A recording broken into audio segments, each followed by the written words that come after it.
Hey guys, Danny here with another LEGO Star Wars review for you. So today we have the 6211 Imperial Star Destroyer.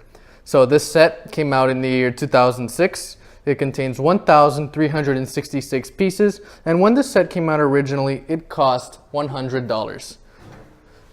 Okay guys, so before I get onto the review, let me just say that this set belongs in a very special place in my heart, and that's because it was the very first LEGO set that I ever bought. I got this set back in 2006. You know, hard to believe this set is more than 11 years old. It makes me feel really old, but this was the very first LEGO set I bought, and back then I didn't even collect LEGOs. I just bought this set for the fun of it, and turns out I really liked LEGOs, and the collection just grew from there. So this is the one that started it all.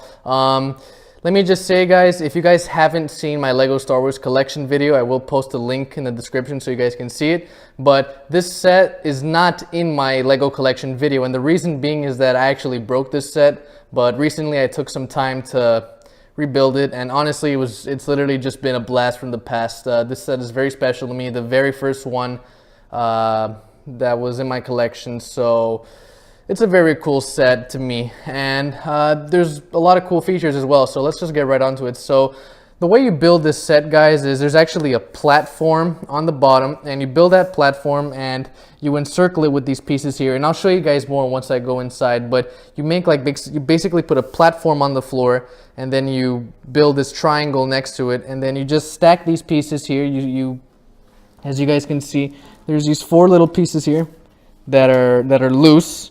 They're just like hanging onto here, and you just build this one, you build this one, you build this bottom one, and you build this bottom one here on the left. Then once you have that done, you build this top part, and there's a little like mechanism that just allows you to put this in here, and I'll explain what I mean, guys. But definitely a really cool set, guys. I remember when I first picked this set up, it took me about like 3 hours to build it, which no, I'm sorry, excuse me, it took me 3 days to build this set. I was very inexperienced with Legos, and I was a lot younger back then, and I bought a 1,000 piece set, and to just build it without any experience building Legos definitely took a long time. But I had a lot of fun building the set when I was younger, even though it took a while. Here's a good look of the engines as well, and as you guys can see here, there's this little mechanism here, and we just use this to lift the cockpit off, and I'll show you guys that later. But here's a good look of the engines. LEGO did a really great job with this set, guys. I would highly recommend it. Now, before I go into the review, let me just say that this is the second out of, I believe it's 1, 2, 3, 4, 5 Star Destroyers that LEGO has made.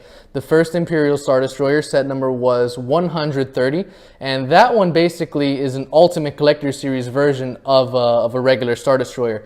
And I don't have that set, but I would love to be able to pick up that set one day. You guys know me already with Ultimate Collector Series, if you guys are familiar with my channel. So there's that one. Then LEGO made this one, followed by a MIDI scale Star Destroyer. Set number was 8099. Then LEGO made a Super Star Destroyer. Set number was 10221, and that's basically Darth Vader's personal Star Destroyer. It's basically different than all the Star Destroyers I'm talking about, and you'll see what I'm talking about. Then LEGO made a Star Destroyer that came out in the year 2014. Set number was 75055. And that being said, guys, I will post pictures of every single Star Destroyer that LEGO has made.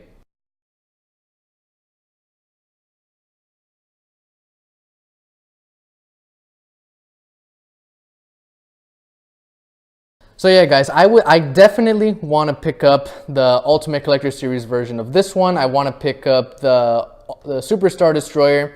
I don't really see myself picking up the MIDI scale one or the new one that came out. I don't even know anything about those sets. I haven't watched any videos or anything, but I'll definitely take a look. But guys, I am a huge fan of Ultimate Collector Series, and one day I will have this Ultimate Collector Series and the Super Star Destroyer Ultimate Collector Series. So, we'll have to just wait on that. But this is a great set, guys. And first of all, you can access the cockpit, and by doing that, you just push this back like so.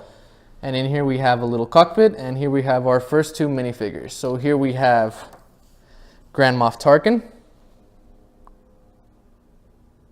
He's pretty cool. If I'm not mistaken, this is the first set that Grand Moff Tarkin ever came out in.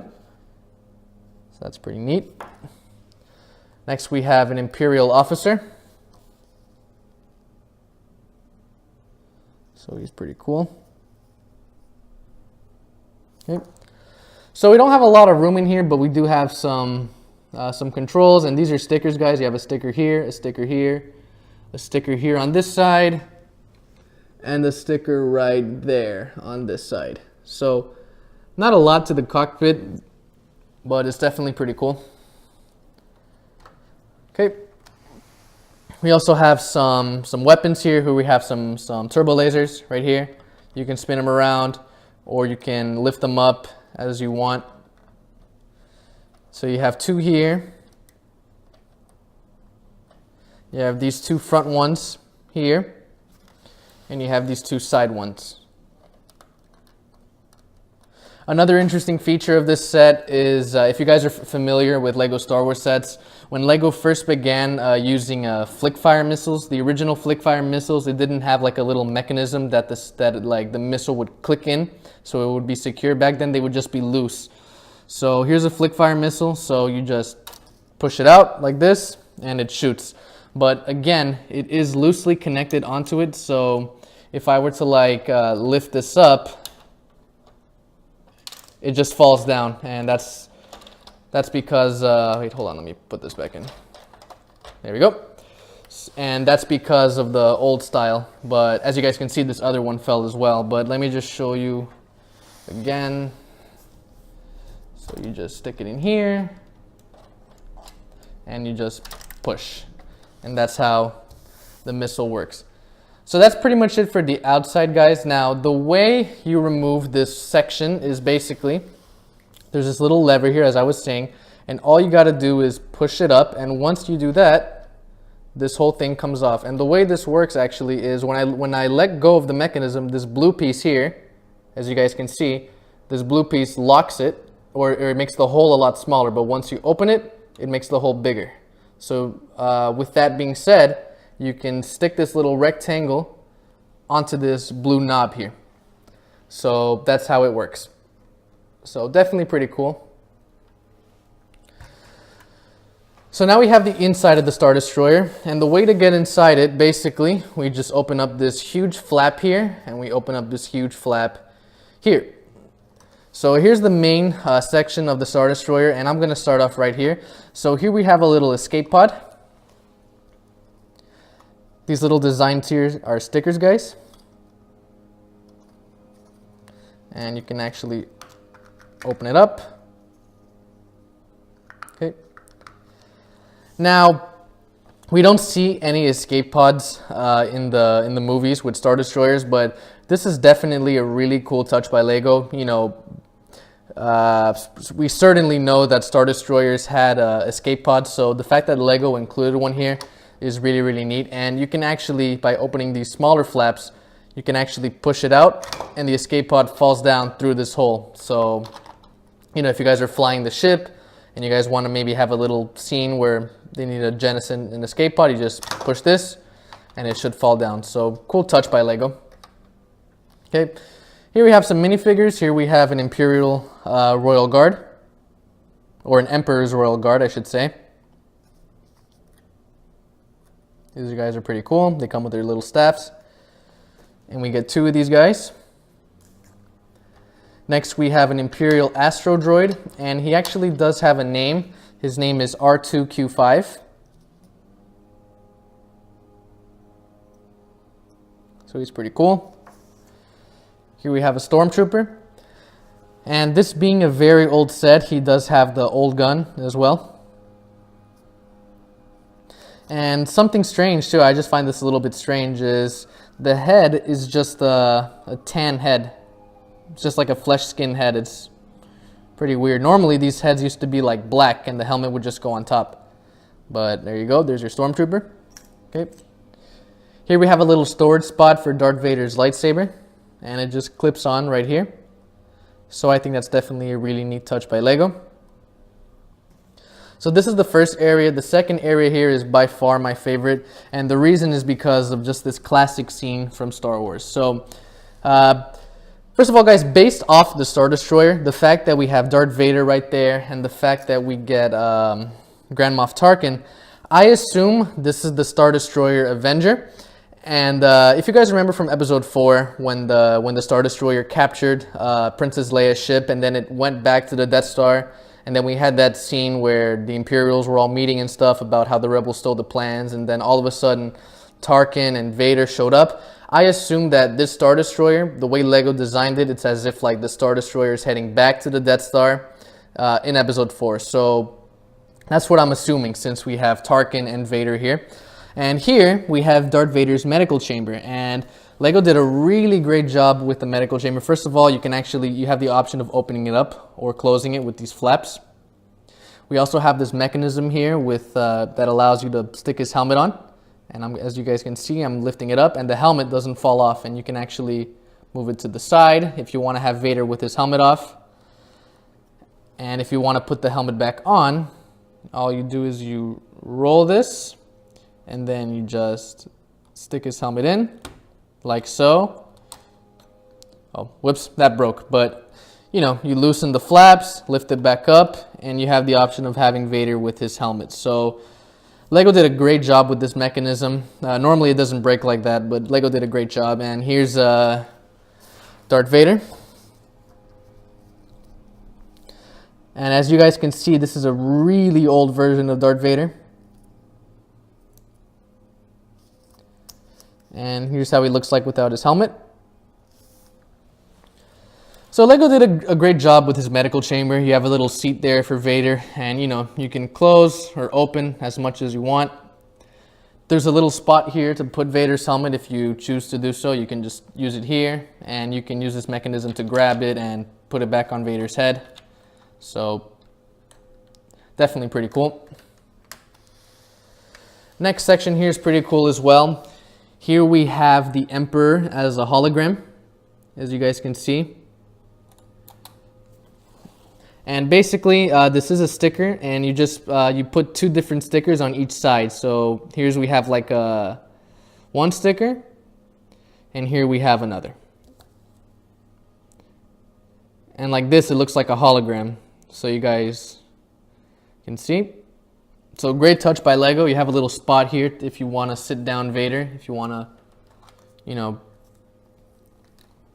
there you go. If you want to put Vader here and have him talking before the Emperor. Let me see if I can do this. Okay, so now we have that piece in. So here,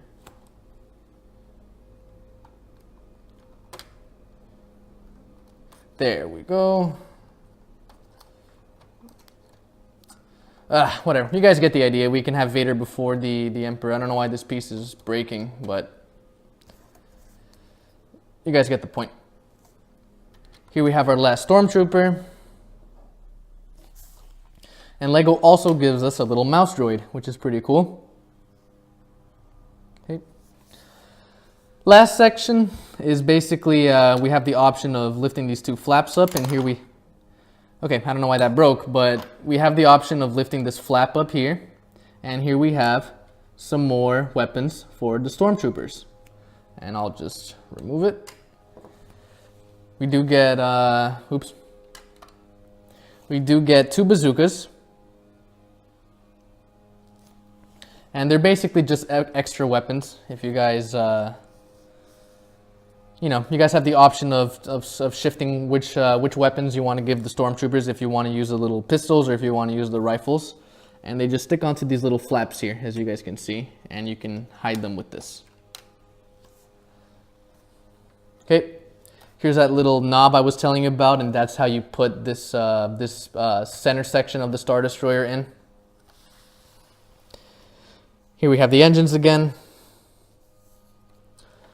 So yeah, guys, that is pretty much it to this set. I would highly recommend you pick this set up, guys. It's definitely very movie accurate. It has a lot of cool little touches that just make the set really great, in my opinion. And you know, this set obviously is very special to me. This is the first set I had that I ever bought. The first Lego set I ever built, as a matter of fact. So, there you go. So, you know, definitely very special to me. And you do get some great features as well, guys. So I would highly recommend you pick this set up. It just looks very movie accurate as well. You know, all these different turbo lasers, and here you have the shield generators on top. And, you know, just a great set overall. And it's not that hard of a build. The reason why it took me so long, it took me days to build this, was because I was like completely unfamiliar with Lego. And it just took such a long time for me to build. I was very young at the time and not used to building Lego sets, but you know, I would recommend this for maybe a little bit experienced builder, but it's not the hardest build in the world. If I were to build this set again, it would probably take like maybe 4 or 5 hours and that's it. But it is a great set, guys. I would highly recommend you pick this set up. Again, I really want to grab the 2 Ultimate Collector Series Star Destroyers, and I haven't seen any information on the midi scale one and on the new one that came out in the year 2014. So I will be taking a look, guys. As this channel gets bigger, I will be purchasing more Lego Star Wars sets. I'm finishing up reviewing all the sets that are in my collection. Again, if you guys want to see my Lego collection, it will be in the description below. And again, I repeat, this set will not be in that video because at the time the set was broken. So, you know, obviously now I've rebuilt it, and it's a great set overall, guys. I would highly recommend you pick this set up. So yeah, guys, I hope you guys enjoyed this review. I want to thank each and every one of you for helping me reach 97 subscribers. I cannot believe I am at 97 subscribers. I remember the other day I was like at 20 and I told myself, oh my gosh, like this channel's never going to get bigger. But now I'm at 97 and it's all thanks to you guys. And I really appreciate your support, guys. So anyway, please feel free to leave a like, comment, subscription as well if you guys enjoyed. And stay tuned for more content on the way, guys.